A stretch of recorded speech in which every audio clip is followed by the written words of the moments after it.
Radio Publique Africaine.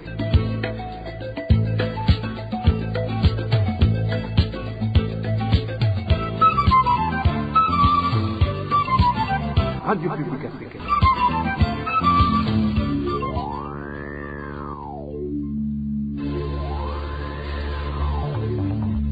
C'est le moment de suivre le journal parlé en français. À la présentation, Onésime Dushimagite. Nous sommes le vendredi 21 janvier 2022. Bienvenue à ce rendez-vous d'information dont voici les grands titres.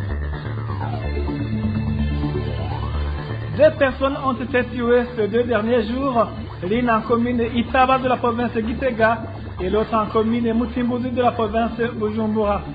Le président burundais Evariste Ndayishimiye interpelle les différentes opinions politiques d'œuvrer pour une bonne cohabitation dans l'intérêt de tout le peuple burundais.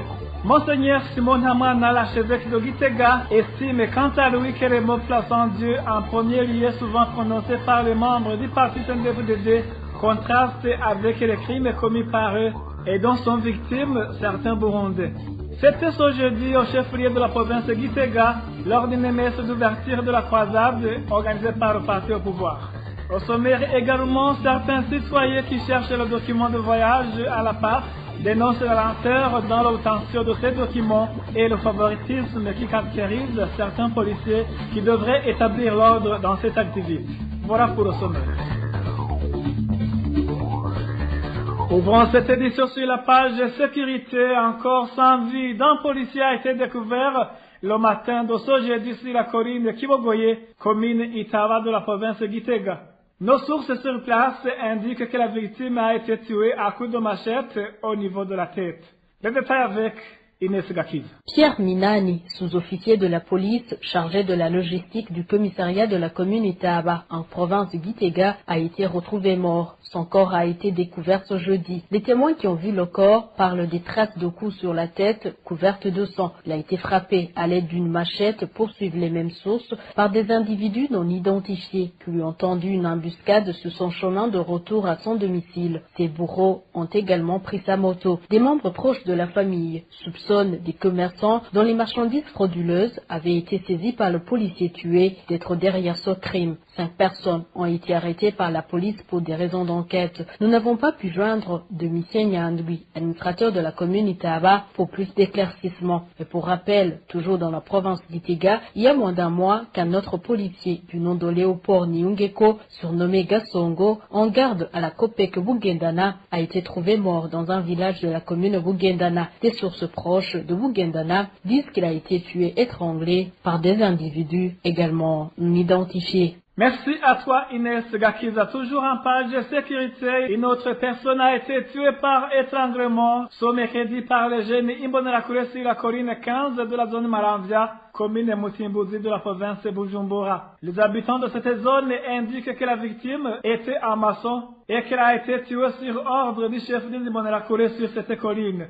Le détail avec Emmanuel Nyungeko. Le nommé Diomede Kwizera a été tué étranglé par les Imbonerakure ce mercredi dans la localité de Businde sur la 15e transversale de la zone Maramvia en commune Mutimbuzi de la province de Bujumbura. Âgé de 31 ans, il était natif de la colline Rwigere de la commune Isare dans la même province de Bujumbura. Selon les habitants de la zone Maramvia, Diomede Kwizera était un maçon et travaillait sur le chantier implanté sur cette colline en plein travaux. Un groupe d'Imbonerakure dirigé par leur chef, un certain rayon alias Kanefu, a attaqué ces maçons et ces derniers ont fui selon nos sources. Malheureusement, ils ont attrapé le pauvre Diomede Kwizera. Ils l'ont sérieusement battu et il a rendu l'âme. Selon toujours nos sources, dans cette zone Maramvia, rayon alias Kanefu était en conflit avec le patron de ces maçons qui construisait sa maison. Les mêmes sources font savoir que ce responsable des Imbonerakure sur la 15e transversale aurait exigé une somme d'argent au propriétaire de la maison en construction. Mais ce dernier n'avait pas obtempéré. C'est pour cela que ce responsable des Imbonerakure aurait ordonné cette agression dans le but de paralyser les activités. Les informations en provenance de la zone Maramvia indiquent que ce responsable des Imbonerakure, rayon alias Kanefu,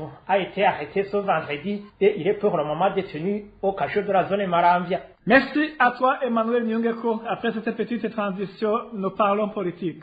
RPI. Je vous le disais en titre, le chef de l'État burundais conscientise les responsables dans tout le pays d'être à l'abri de l'injustice et éviter de brutaliser la population. Au cours d'une messe d'ouverture de la croisade organisée par le parti CNDD-FDD ce jeudi en province de Gitega, Évariste Ndayishimiye a également interpellé les différentes opinions politiques d'œuvrer pour une bonne cohabitation dans l'intérêt de tout le peuple burundais. Suivez plutôt Évariste Ndayishimiye, le président de la République burundaise. Abarundi abenegihugu bakenye byinshi barafise ubukene. Les citoyens font face à de multiples besoins. Ils font face à la pauvreté. Alors, vous les intellectuels, soyez leur vrai leader. Soyez leur lumière. Vous êtes intellectuels pour être leur guide. Rompez avec l'injustice. Rompez avec les assassinats. Que les politiciens fassent leur politique chacun selon son idéologie, tout en sachant que chacune des idéologies projette au bien-être de la population. Ne prenez jamais pour ennemi celui dont vous ne partagez pas l'idéologie politique. Nous travaillons tous pour le bien de la population. Le politicien dont l'idéologie ne met pas en avant le bien-être de la population devrait se disqualifier et dissoudre son parti politique. Il n'existe pas de politique sans humanité, sans amour, sans le respect du prochain. Cela n'est pas de la politique.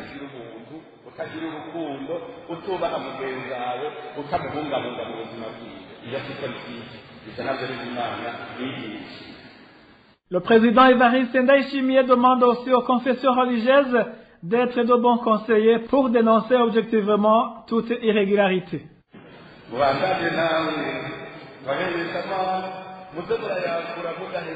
Continuez, chers prédicateurs, de prier Dieu pour que vous puissiez à votre tour être des conseillers, des guides qui nous montrent le bon chemin à prendre, quitte à ce que l'on inspire confiance à la population et que chaque Burundais se sente chez lui. Faisons du Burundi un jardin de Dieu.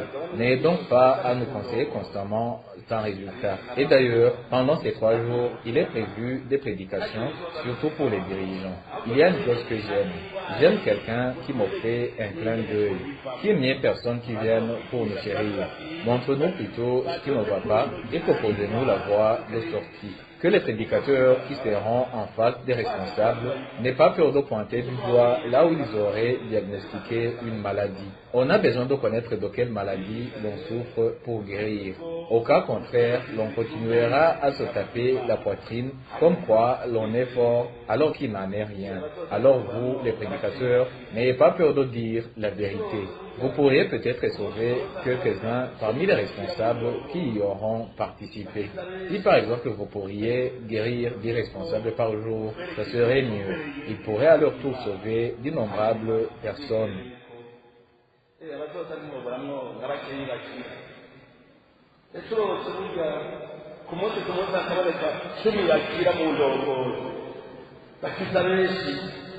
Évariste Ndayishimiye, le président de la République du Burundi.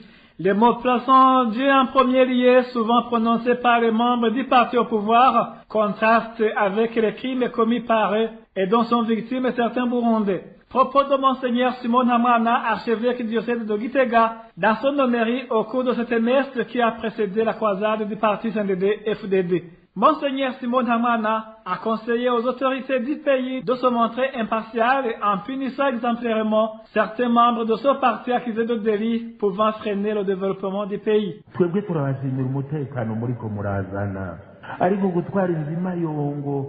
Nous vous remercions pour la sécurité que vous nous apportez, mais le fait d'exécuter un présumé criminel, alors que vous savez combien les exécutions font peur aux citoyens que vous gouvernez et d'autres violations que je n'énumère pas ici contrarient tout.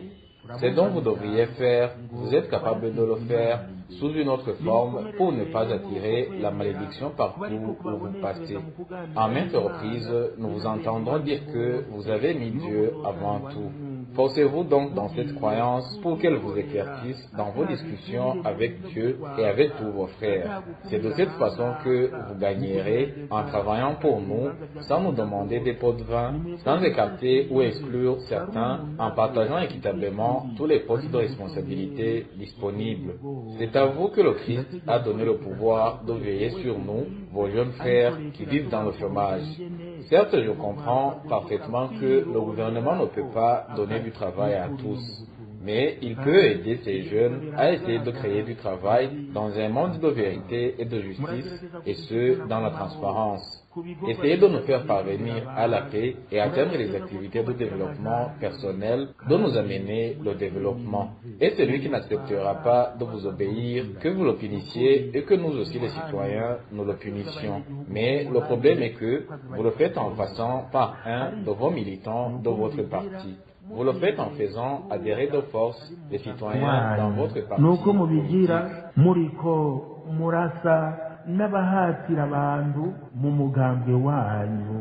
Monseigneur Simon Ntamwana a également demandé aux autorités du pays qui émanent de ce parti au pouvoir d'instaurer un régime démocratique et de bannir l'intolérance politique.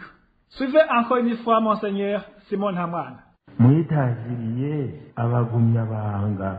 Vous avez choisi l'appellation des Abagumyabanga, ceux qui gardent le secret.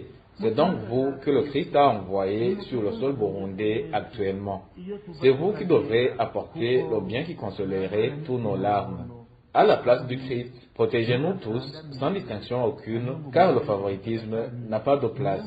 Cela vous le ferez en cohabitant pacifiquement avec d'autres membres d'autres partis politiques. Renforcez la démocratie car vous permettrez aux autres Burundais d'avoir leur propre parti.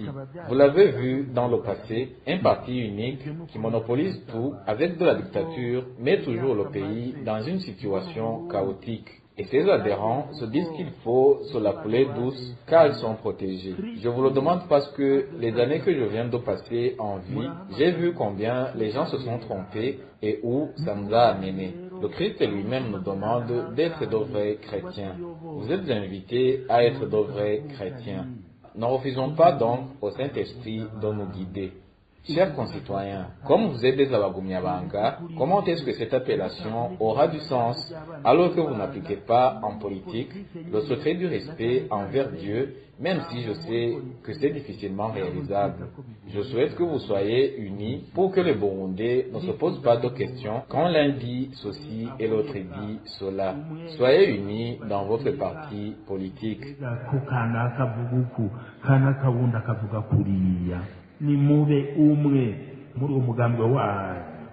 C'était Monseigneur Simon Ntamwana, l'archevêque de Gitega. À propos de cette homélie, notre consoeur Josiane Muzaneza a joint le journaliste André Paris Ndimurukundo pour commenter et analyser le contenu de l'homélie.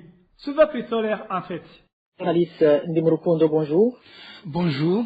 Merci d'avoir répondu positivement à notre sollicitation. Vous avez, comme bon nombre de Burundais, suivi l'homélie de Monseigneur Simon Ntamwana lors de la croisade du parti CNDD-FDD qui a débuté ce jeudi. Que peut-on retenir de cette homélie? Oui, Josiane, permettez-moi d'abord de saluer le courage et la sincérité dont il a fait usage Monseigneur Simon Ntamwana en tenant de tels propos dans un pays où la vérité n'est pas bonne à dire, où des gens sont tués ou emprisonnés pour avoir dénoncé ce qui ne va pas. Et puis, pour votre question, je vais essayer de revenir sur les faits saillants de cette homélie d'une vingtaine de minutes. En fait, enfin orateur et dans un langage soigné, Monseigneur Ntamwana ouvre son homélie sur une mise en garde aux membres du CNDD-FDD à ne pas jouer la politique de l'autruche vis-à-vis de Dieu en essayant de dissimuler leurs crimes derrière l'organisation des croisades. Dans son homélie, il est revenu sur l'histoire du Saint-Fabien.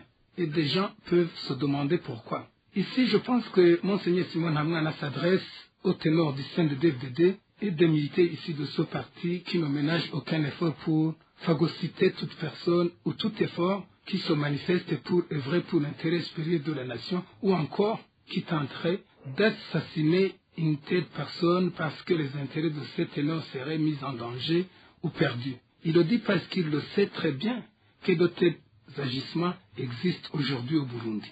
Et puis, l'homélie a été une occasion non seulement de rappeler au pouvoir CNDD-FDD de travailler dans l'intérêt de tout le monde sans distinction aucune, mais également d'égrener les mauvaises pratiques qui gangrènent le pouvoir CNDD-FDD. Ici, je citerai la corruption, l'exclusion de tout genre et qui se manifeste au grand jour dans les postes de responsabilité, le favoritisme, le harcèlement contre les opposants en les obligeant d'adhérer au CNDD-FDD jusqu'à les tuer dans le but de s'imposer comme un parti unique dont Monseigneur Simon Hamwana fustige d'ailleurs les méfaits. Donc, il invite le pouvoir CNDD-FDD à accepter la compétition démocratique basée sur le pluralisme d'opinion.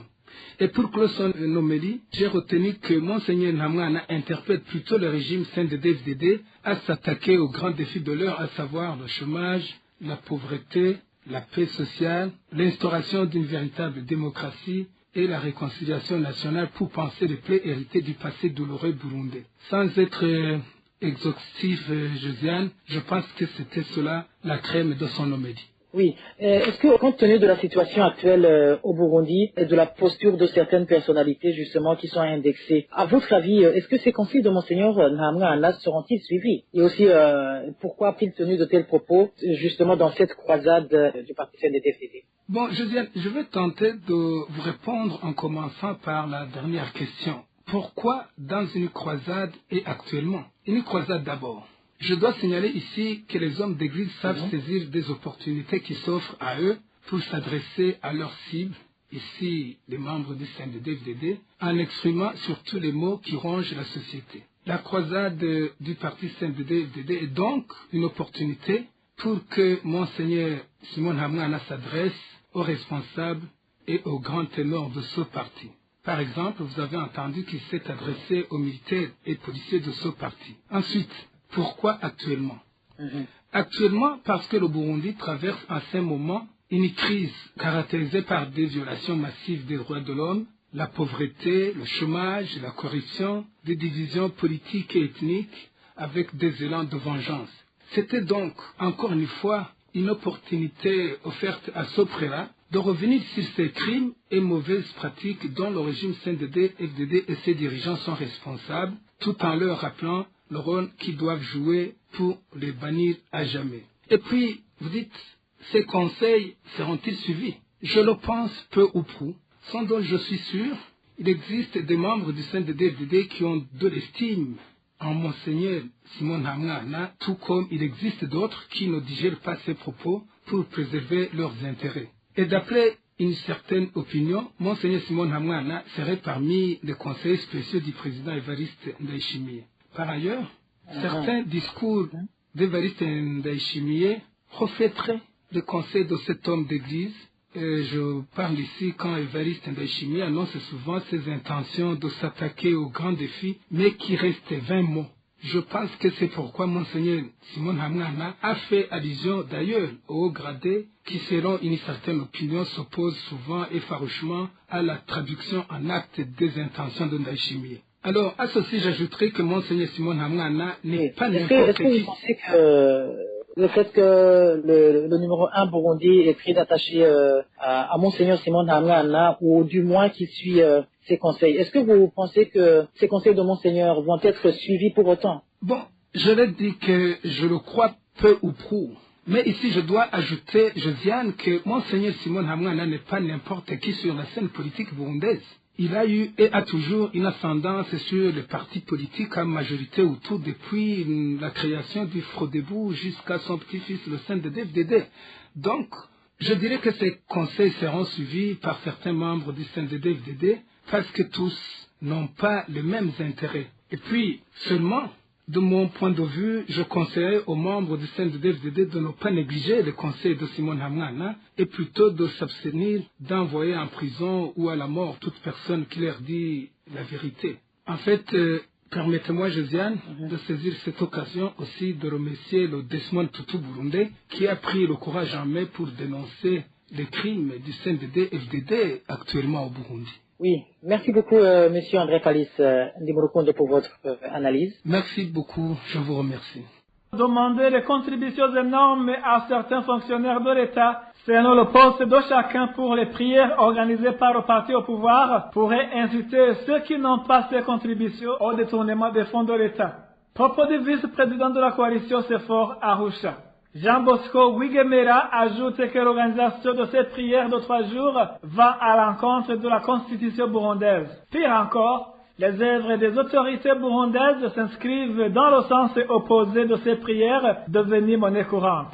Jean Bosco Wigemera, vice-président de la coalition CEFOR Arusha. La Constitution de la République du Burundi consacre en son article 1er la laïcité de l'État. C'est donc une contradiction de voir l'organisation de ces prières pendant 3 jours du 20 au 22 janvier 2022 à Gitega, où la population qui devrait normalement vaquer à ses activités quotidiennes se verra obligée de participer dans ces croisades. Nous lisons quelque part qu'il est aussi prévu des contributions obligatoires allant de 50 000 à 500 000 francs selon le poste occupé par les différents responsables des services étatiques.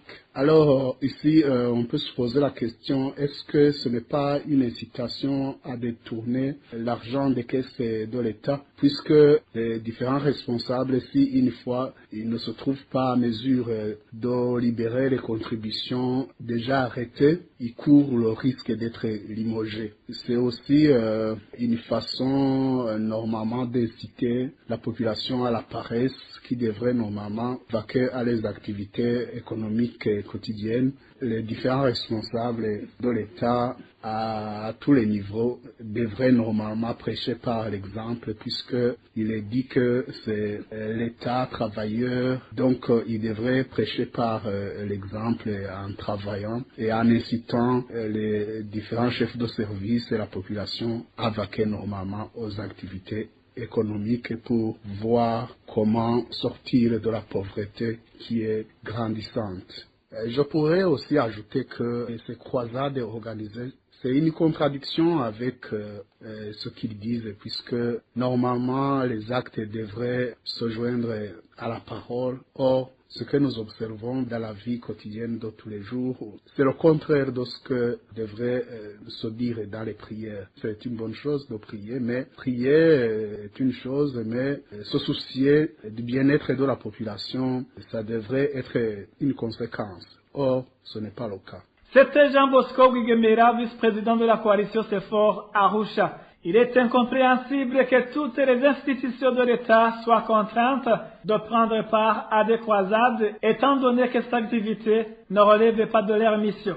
Réaction de Gabriel Lufiri, président de l'Observatoire de lutte contre la corruption et les malversations économiques, Oricom en sigle. Cet activiste signale également qu'au cours de ces croisades, le pays enregistre une perte de 400 millions. Suivez plutôt Gabriel Lufiri, président de Oricom. Je suis vraiment d'accord que la prière soit organisée pour que les Burundais puissent être en communion avec leur Dieu. C'est important. Donc, pour nous, il n'y a vraiment aucun problème. Mettre au centre de nos actions, des actions du pays, Dieu, c'est une très bonne chose qu'il faut vraiment encourager. Néanmoins, pour Oricom, ce que nous constatons ici, c'est vraiment qu'il y a de l'exagération. Certes, comme je le disais, c'est extrêmement important que les gens se réunissent pour prier. Mais l'Oricom pense qu'il est extrêmement important de le faire le week-end, c'est-à-dire samedi, dimanche. Mais les autres jours, il faut prier étant au travail. La deuxième chose à souligner ici, c'est les moyens qui sont mobilisés et le temps imparti à ces croisades. Imaginez, fin de l'année passée, c'est-à-dire au mois de décembre, le couple présidentiel a organisé une croisade de 5 jours. Aujourd'hui, le CNDD-FDD organise une croisade de 3 jours. Ça fait 8 jours dans un délai d'un mois. C'est-à-dire, quand on essaye de regarder vraiment les montants qui sont utilisés, c'est autour de 400 millions de francs bruts. Il faut comptabiliser les véhicules qui sont utilisés, le carburant qui est utilisé, les frais de mission qui sont utilisés, le temps qui est utilisé, donc les services publics qui sont mobilisés. Pour nous, nous pensons vraiment qu'il faut que cela soit diminué pour que le travail puisse être réalisé. Mais si cela est organisé comme ça, il sera très difficile de différencier l'action publique et l'action religieuse, et ça va être de la confusion parce que actuellement, il y a plusieurs croyances au Burundi. Il y a les musulmans, il y a les catholiques, il y a les protestants. Gabriel Ufiri souligne que les cotisations forcées dont s'acquittent tous les mandataires publics ne font qu'enfoncer le pays dans la pauvreté. Il rappelle aussi que l'obligation de participer à ces croisades n'est pas matérialisée par la loi. Je dois rappeler aussi que le Burundi est le premier pays le plus pauvre au monde. En plus de ce montant, nous venons de remarquer vraiment une chose vraiment intolérable, c'est même inconcevable, de voir que le parti dresse une liste des mandataires publics de tous les services de l'État, y compris même les procureurs généraux, donc les assistants des ministres, les secrétaires permanents, les directeurs et directeurs généraux, donc tous les services publics, tous les mandataires publics sont appelés à contribuer pour le compte des partis CNDD-FDD pour financer cette croisade. Est-ce que cet argent vient d'où exactement? Ça vient du trésor public, il faut le savoir. Parce que l'argent est en train d'être demandé aux mandataires publics.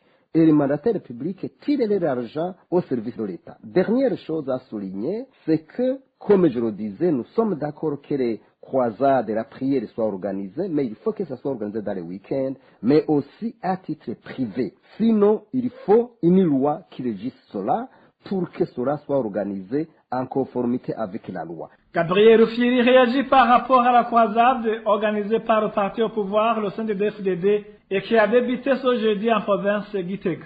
Après cette courte pause, nous parlons société.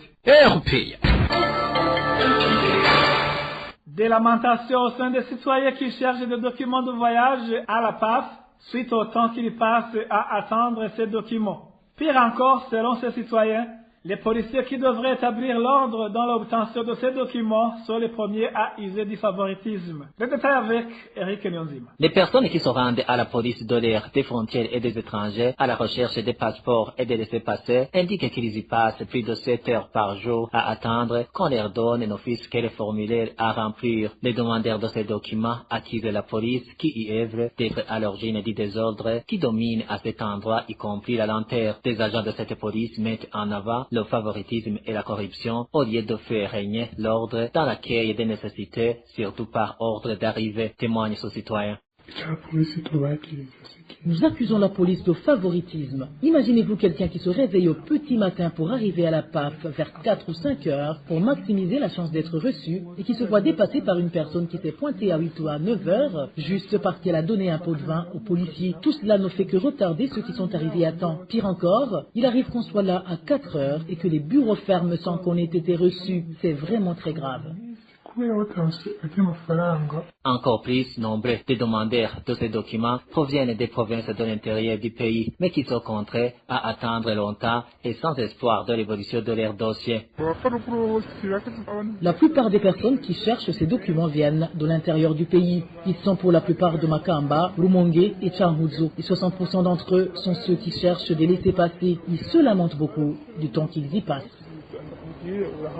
Nos sources à la police de l'air, des frontières et des étrangers PAF font savoir qu'il y a même ceux qui comptent 7 jours à se présenter au bureau de la PAF très tôt le matin, mais sans succès. Ce qui cause beaucoup de dépenses pour le transport, mais sans aucun résultat. Ainsi, il supplie les concernés de trouver solution à ce problème, surtout qu'avec la nouvelle attribution du marché pour la fabrication de ces documents de voyage, les autorités de la PAF avaient avancé que le problème allait être résolu. À ce propos, la rédaction de la RPA n'a pas pu joindre les responsables de la PAF pour s'exprimer à ce sujet. Merci à toi, Eric Nyonzima. Merci, mesdames et messieurs, d'avoir prêté oreille attentive.